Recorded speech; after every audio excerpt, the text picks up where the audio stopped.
Now, last week was a somewhat, gentle discourse about the role of teachers and leaders and their effect on people. And so we're going to continue in our very, sensitive way of dealing with their effect on us. And, we have concern for their feelings and, how that might go across.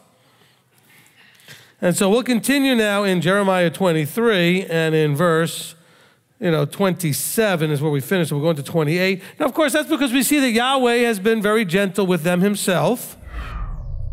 Because people will say, how come we don't see all these manifestations of miracles and signs and wonders like the churches see within the Hebrew roots movement or the Messianic movement or whatever you call this mess that we have?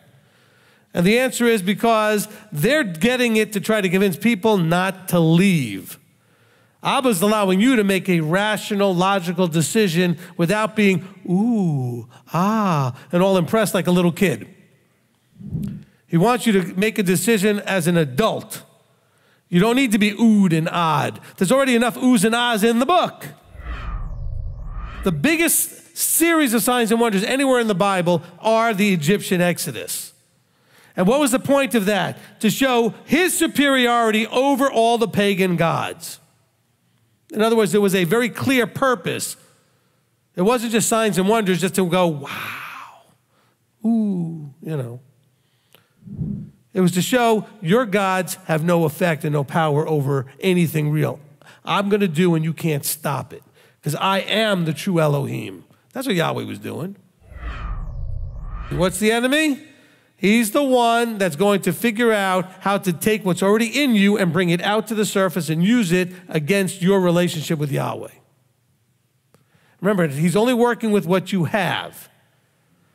We'll do a teaching, I guess, separately at some point. I know I say that every time, but it's in so many teachings that you need to remember that the enemy's an opportunist. He does not create or generate something that's not there and put that thought in your head.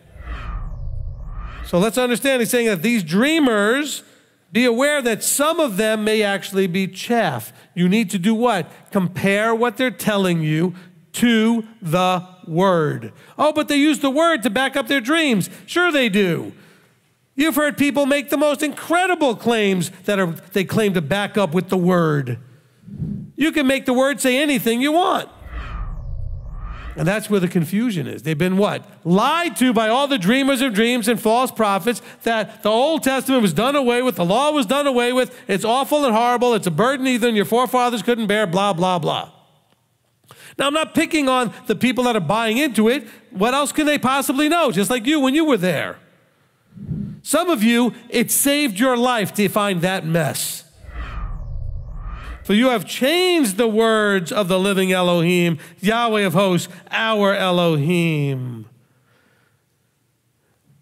Most of you probably don't use an NIV. And the reason you don't, I'm guessing, is because you have discovered it to be not quite the inspired version. In other words, there have been changes made to the word that you have recognized were problematic. In other words, people have done exactly this. They have altered the word. There are today people who are still going after, because every man's message is his own word. Every man's message, oh, I'm sorry. You mean the people that might be saying, but the Ruach teaches me directly, I don't need a teacher? Everyone's message is his own word. If the Ruach is teaching everyone, why are we not all on the same page? Is the Ruach confused? Does anybody for a second think the Ruach HaKodesh is confused? We're confused, though. But you don't get the Matthew 24, Daniel 9, Revelation, blah, blah, blah, all kind of played out. Not for me. Why? Because it's not useful to you. What are you going to do with it anyway? I'm not against the people doing it. I'm glad somebody's doing it. As a matter of fact, I would love to dig into it and have fun with it. But I'm not mandated in my mandate what he called me to do that. My mandate is to teach them to do what they need to do in the right heart, in the right way, so that they are pleasing in my sight. The other stuff is going to happen whether they know it or not or understand it or not. It's just going to happen anyway. Now, this is not talking about burning in hell. This is saying that if you choose this path, that while you are going to be known by others, because remember, shame is something that others look at you and feel about you. They look at you and there's shame on you. And people look at you. Do you understand that's the reason why they crucified people? Because that was the highest level of shaming somebody. To take off their clothes, stick them up on a stake, nail them to it in public, and watch them suffocate and suffer out there in public.